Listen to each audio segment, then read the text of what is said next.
tardes, estos días, el día 25 de noviembre a las 7:30 de la tarde en el Salón de Té del Teatro Campo Amor será el acto de fallo y entrega al cual todo el que quiera asistir puede hacerlo reservando en la sede de Tribuna Ciudadana por teléfono o directamente yendo allí.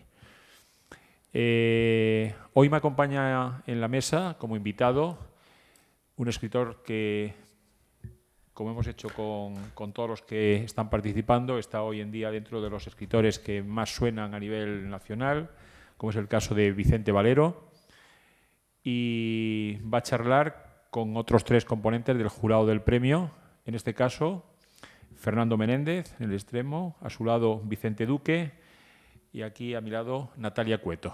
Yo no voy a decir más nada porque seguramente ellos tienen preparada una presentación más acorde con lo que merece Vicente. Muchas gracias, Vicente, por estar con nosotros y a los demás lo mismo también. Gracias por colaborar. Bueno, pues buenas tardes a todas y a todos y gracias por estar aquí, ¿no? Porque a fin de cuentas esto no tendría sentido si no estuvieran ustedes ahí dispuestos a escucharnos y a disfrutar de un rato hablando de literatura con un protagonista que es el adecuado para ello, porque como anticipaba Javier y como ustedes mismos lo van a descubrir, espero en este rato que vamos a estar juntos, pues es un autor cuya obra, tanto la poética como la narrativa ahora, pues merece mucho la pena que conozcan si no la conocen, y quienes la conozcan pues seguramente se ratificarán en ello, ¿no? Antes de hacer una pequeña introducción, un contexto del autor y ya pasar a charlar con él, creo que nos sentimos obligados a hacer una breve mención a 2 noticias que nunca gusta hablar de ellas y que tiene que ver con la literatura y con aquello que nos reúne aquí a nosotros, que son los fallecimientos casi seguidos en el tiempo de... Bueno, en realidad no, porque luego descubrimos que el de Leonard Cohen ya había sido hace unos días, de Francisco Nieva y Leonard Cohen. En el caso de ambos, además, da la casualidad que en su momento fueron Premio Príncipe de Asturias de las Letras, ambos. Y lo que son las cosas, ¿no? Ayer estábamos aquí escuchando a Marcos Ordóñez hablar de teatro, dando una charla estupenda. Quienes estuvieron aquí lo pueden recordar, ¿no? Y después, ya tarde, después de una agradable sobremesa, cuando uno llega a casa y enciende el ordenador y se entera del fallecimiento de uno de los grandes del teatro español, una fuerza de la naturaleza, según mi punto de vista, con el obituario muy atinado y con mucha información y muy agudo del propio Marcos Ordóñez, ¿no? Ya saben ustedes que son estas cosas que se preparan, porque luego pudimos hablar con él ya desde hace unos meses. Ya se decía que la cosa en cualquier momento pues podía suceder, ¿no? Simplemente voy a leer un pequeño fragmento de esa crónica de Marcos Ordóñez, ¿no? Hablando creo de alguien que junto con Caballero Bonal era de los vestigios vivos que quedan de lo que es el barroco español, ¿no? Francisco Nieva, en palabras de Marcos Ordóñez, su teatro, que definió como vida alucinada y jubiloso furor sin tregua, nace con voluntad transgresora y alegórica, con el choque de la religión y el sexo como uno de sus ejes, y se caracteriza por un lenguaje muy rico, repleto de imágenes sorprendentes, en el que combina con gran brillantez las improntas del barroco, el romanticismo y la vanguardia, tamizadas por un humor grotesco y esperpéntico.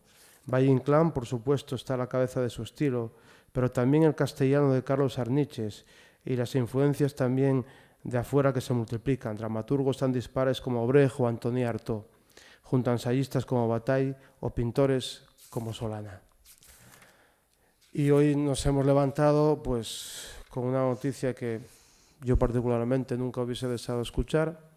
Hay figuras de las letras y la música que uno piensa que siempre van a estar ahí, con el fallecimiento de Leonard Cohen, y creo que me voy a limitar a leer un pequeño poema de uno de sus libros, Comparemos mitologías, que sintetiza en un poema muy breve dos de los lugares habituales de su obra, ¿no? Que es el amor, también ese trasfondo de la religión o de lo espiritual, ¿no?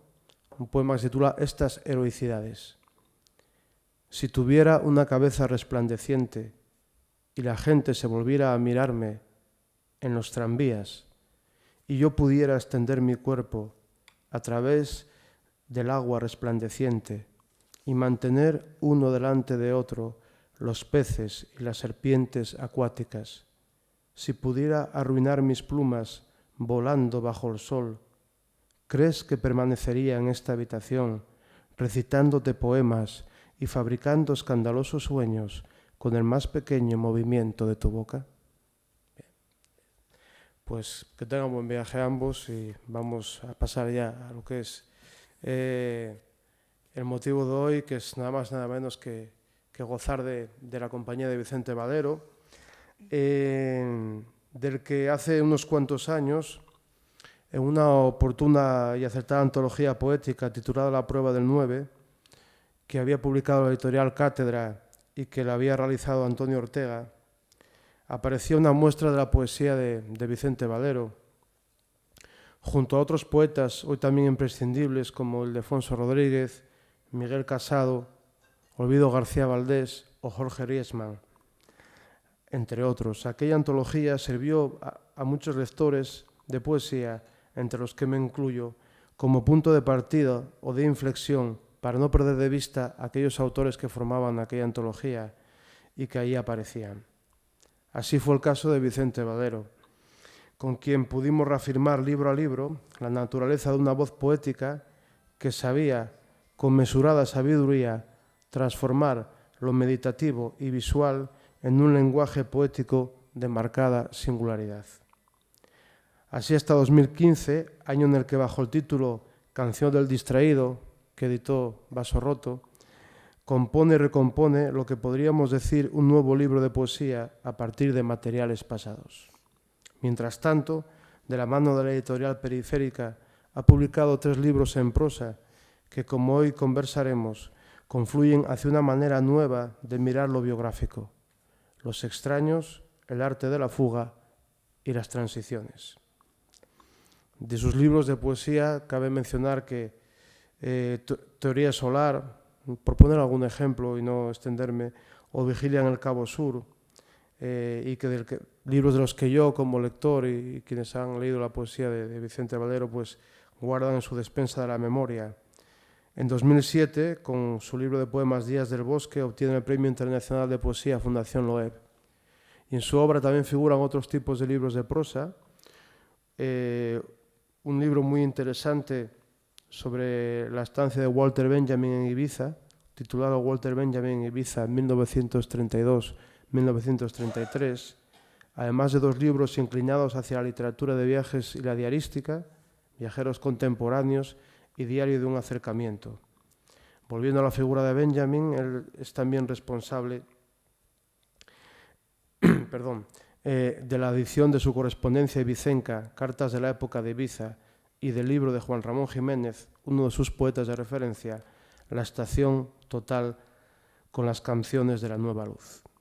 Bueno, y una pequeña brizna para que aprecien el sonido de su lenguaje, un verso de Guía del Emboscado, un excelente poema que casi abre Canción del Distraído, que dice: un pensamiento es como el musgo, absorbe la humedad de la noche. Muchas gracias y vamos a pasar a charlar con Vicente. Si quieres empezar. Gracias. Bueno, buenas tardes a todos por estar aquí y buenas tardes, especialmente gracias también a Vicente por acompañarnos en este acto, que bueno, pretende ser una especie de pequeña presentación de parte de su obra. Vamos a tener oportunidad de hablar de muchos aspectos interesantes, de una obra ya vasta, podríamos decir. Y precisamente lo que nos ha traído también es la biografía, el arte de la biografía, En este caso, por ejemplo, la presentación del tríptico de Los extraños, el arte de la fuga y las transiciones, donde el poeta Vicente Valero de repente se revela como extraordinario prosista, extraordinario, no sé si cuentista, novelista. La cuestión de los géneros la vamos a tocar más adelante. Pero a mí me gustaría mucho comenzar, bueno, preguntándole hasta cierto punto cuáles son sus implicaciones personales en el arte de la biografía. En el sentido de que estos días, por ejemplo, está saliendo al mercado una biografía monumental, parece, de Kafka, de Rainer Stagg, que dice en una de sus frases que empatía es la palabra mágica del biógrafo. Empatía en el sentido de que no solamente tiene la posibilidad de ponerse en lugar del otro, sino que construye su identidad probablemente a medida que se va construyendo la identidad del biografiado. En este sentido, un libro extraordinario, que es Los extraños, es la biografía, digamos, o de retazos del abuelo Pedro Marijuán, teniente de ingenieros, del tío Alberto, ajedrecista, del tío abuelo Carlos Cervera, bailarín, y del tío Ramón Chico, comandante republicano, y finalmente exiliado, fallecido en Francia, donde tiene una tumba a la que dedica unas páginas especialmente emotivas en las últimas páginas de Los extraños. Quería preguntarle entonces a Vicente, ya que tenemos la oportunidad, ¿en qué medida se siente implicado en estas biografías? ¿Es cierto que él de alguna forma construye su biografía estudiando la biografía de estos personajes? Bien, sí. Buenas tardes. Bueno, muchas gracias a todos por haberme invitado y por haber preparado este acto, ¿no?, sobre mis libros. Y muchas gracias a ustedes por haber venido. Me siento muy implicado con estas biografías, realmente. Y el género siempre es un género que siempre me ha gustado, pero con matices, ¿no? Seguramente lo que tienen en común estos tres libros que he publicado en 2 años precisamente es la biografía, ¿no? Es decir, en el libro de Los extraños, del que hablas tú, son 4 familiares míos, de los cuales en la familia no se sabe ya prácticamente nada. Y lo que me impulsa es querer saber algo, precisamente reconstruir de alguna forma esos silencios familiares. Son extraños porque son esos raros de la familia que han quedado apartados, ya sea porque se han apartado voluntariamente, ya porque la familia los ha apartado, simplemente porque no, bueno, pues de alguna forma no siguen, no coinciden con la norma familiar. Y de esos silencios o de esos vacíos, de esas lagunas, es de donde parte mi interés para reconstruir sus vidas. En el caso de El arte de la fuga, es un libro que trata que son tres pequeños relatos, el primero sobre San Juan de la Cruz, el tercero sobre Friedrich Hölderlin y el segundo sobre Friedrich Hölderlin y el tercero sobre Pessoa. Son 3 poetas importantes para mí como lector y como escritor. Y en el último libro, que ha salido este año, Las transiciones, lo que hago es reconstruir de alguna forma la vida de un amigo de la infancia muerto en su juventud. ¿Hay una implicación? Sí. Creo que de alguna forma es en los otros donde intento ver qué hay, qué queda, qué existe, qué puede haber de ellos en mí. En el caso de Los extraños, son incluso de mi misma sangre, ¿no?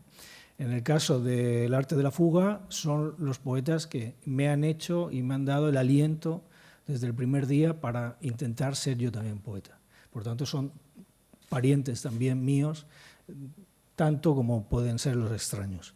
Y en el caso de las transiciones, se habla de un amigo especial de la infancia, con quien, juntamente con él y con otros amigos que también aparecen en la novela, con quien uno descubre el mundo, empieza a ver por primera vez todas las cosas, a aprender la realidad y amar también la ciudad, el lugar donde uno vive. Y por lo tanto, claro, hay una implicación, ¿no? Ahora, a mí lo que me interesa, y creo que está en los 3, es el hecho de que son biografías parciales. O sea, la idea de, por ejemplo, esta seguro que magnífica biografía de Kafka, en 2 volúmenes, donde probablemente queda ya dicho todo, ¿no? Y donde no hay ni un solo minuto en la vida de Kafka que no haya sido registrado por su biógrafo, a mí es un tipo de biografía que también las leo, pero que no me interesan tanto, ¿no? A mí lo que me interesa es que en una persona hay un momento, puede haber un momento, 2 momentos en su vida decisivos, importantes, y a mí me interesa ir a ese momento. ¿Qué pasa ahí? ¿Qué ha ocurrido? ¿Cuál ha sido la crisis que le ha llevado a dar un giro en su vida? Y eso me lleva también, porque eso lleva también al lugar, dónde ocurrió eso, qué pasaba en ese lugar, y a los que le acompañaban, cómo eran aquellas personas con los que trató. Y eso ya lo hice por primera vez en un ensayo. Lo hice mi primer libro en prosa. Bueno, no era exactamente mi primer libro en prosa, porque en el año 87 había publicado una pequeña guía de lectura sobre sobre Juan Ramón Jiménez. Pero, bueno, olvidándonos de esta guía de lectura, mi primer libro en prosa es un ensayo sobre el filósofo Walter Benjamin, sobre su etapa en Ibiza. Bueno, eso es exactamente, es una biografía muy parcial, un aspecto biográfico de su vida que era desconocida. Las biografías sobre Benjamin pues la pasaban con 2 o 3 páginas, a lo sumo, y sin embargo, bueno, me puse a investigar y pude hacer algo más que todo eso que se había hecho. Y entonces, bueno, ese es un tipo de biografía que a mí me interesa. Es un tipo de biografía más modesto, obviamente, que saber toda la vida y todas las cosas que hizo y pensó Walter Benjamin a lo largo de su vida, pero sí que es un aspecto que, sin embargo, ofrece bastante luz a cómo era él y, sobre todo, cómo fueron sus últimos 7 años, ¿no? Porque después de su estancia en Ibiza vivió 7 o 8 años más y nada más, ¿no? De manera que, en fin, de alguna forma está. Bueno, lo tenía a mano porque yo vivía en Ibiza, tenía por tanto la suerte de conocer el lugar y saber un poco qué podía haberle ocurrido a Benjamin para que esos meses, esos 2 viajes que hizo, de varios meses cada viaje, le hubieran influido en su escritura, en los textos que escribió y tal, y cómo los escribió, etc. Por lo tanto, el precedente de estos 3 libros de narrativa fue ese ensayo, ¿no? Y que es un ensayo del año 2000 y que se reeditará, por cierto, el año que viene, porque el libro está agotado. Entonces, después estuve escribiendo otras cosas de tipo memorialístico, diario, personal, poesía otra vez, pero tenía 2 historias en la cabeza desde hace más de 20 años. Una era San Juan de la Cruz, los últimos días de San Juan de la Cruz, su muerte y sus últimos días, y la otra era mi abuelo Pedro Marí, que murió con 27 años. Y que, por tanto, bueno, un abuelo de 27 años siempre es un enigma, ¿no? Y por lo tanto tenía estas 2 cosas en la cabeza desde hace muchos años, que quería trabajar con ello y escribir, pero no tenía la prosa para hacerlo, ni la experiencia, y bueno, ha surgido, de repente ya surgió, y con esas 2 historias, con esas 2 reconstrucciones, otras que acompañan, digamos, al libro, ¿no? Por tanto, yo diría que hay ese precedente, ¿no? Empecé con un ensayo, pero luego he ido haciendo eso, lo he traspasado a la narrativa. Bien, buenas tardes y gracias por la asistencia y gracias por estar aquí hoy entre nosotros. Bueno, de bien nacidos es ser agradecido y esto es un lujo. Bien, estábamos comentando a propósito de los 3 libros en prosa, que Los extraños, digamos que es una familia de sangre, son aquellos personajes que conforman de alguna manera un relato familiar y que como lectora tengo la sensación de que ha salido a buscar, a investigar, a recorrer para construir los personajes. En el segundo caso creo que es una memoria lectiva, los maestros, de alguna manera. Estoy hablando desde mi posición de lectora, obviamente, ¿eh? Y las transiciones es la familia elegida, los amigos y el tránsito entre la niñez y la vida adulta. En los dos primeros casos creo que hay la voluntad del pionero.